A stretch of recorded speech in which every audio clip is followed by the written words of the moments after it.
బాబు surety భవిష్యత్తుకు guarantee కార్యక్రమంలో భాగంగా గుంటూరు తూర్పు నియోజకవర్గం 12వ డివిజన్ చిన్నబజారు లాలాపేట ప్రాంతంలో ఇంటింటికి మరియు కమర్షియల్ ప్రాంతంలో విస్తృతంగా తిరుగుతూ తెలుగుదేశం జనసేన ఉమ్మడి పార్టీ అధికారంలోకి వచ్చిన వెంటనే ఇచ్చి సంక్షేమ పథకాలను వివరించిన గుంటూరు తూర్పు నియోజకవర్గ ఇన్ఛార్జ్ మహమ్మద్ నసీర్. ఈ కార్యక్రమంలో టీడీపీ మరియు జనసేన నాయకులు పాల్గొన్నారు.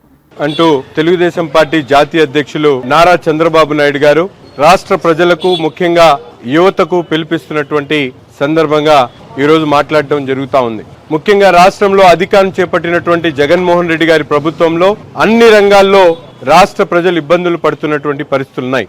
ఒక పక్కన ఉద్యోగస్తులు కానీ, కార్మికులు కానీ, విద్యార్థులు కానీ, మహిళలు కానీ, అలాగే వ్యాపారస్తులు కానీ పెద్ద ఎత్తున ఈరోజు ఇబ్బంది పడుతున్నటువంటి పరిస్థితులు ఉన్నాయి.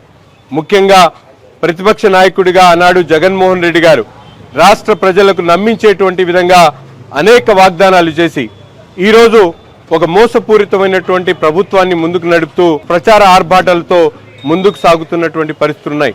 ముఖ్యంగా రాష్ట్రంలో యువత కోసం ఆనాడు అధికారం లేనప్పుడు ప్రతి సంవత్సరం జాబ్ క్యాలెండర్ విడుదల చేస్తానని, ప్రతి సంవత్సరం 6 లక్షల మందికి ఉద్యోగాలు కల్పిస్తామని చెప్పి బూటకపు మాటలు చెప్పినటువంటి జగన్మోహన్ రెడ్డి ఈరోజు 4.5 సంవత్సరాల్లో ఏ ఒక్కరికి కూడా ఒక ఉద్యోగం ఇవ్వకుండా ఈరోజు యువతను పెడదోవ పెట్టేటువంటి కార్యక్రమం చేస్తా ఉన్నారు.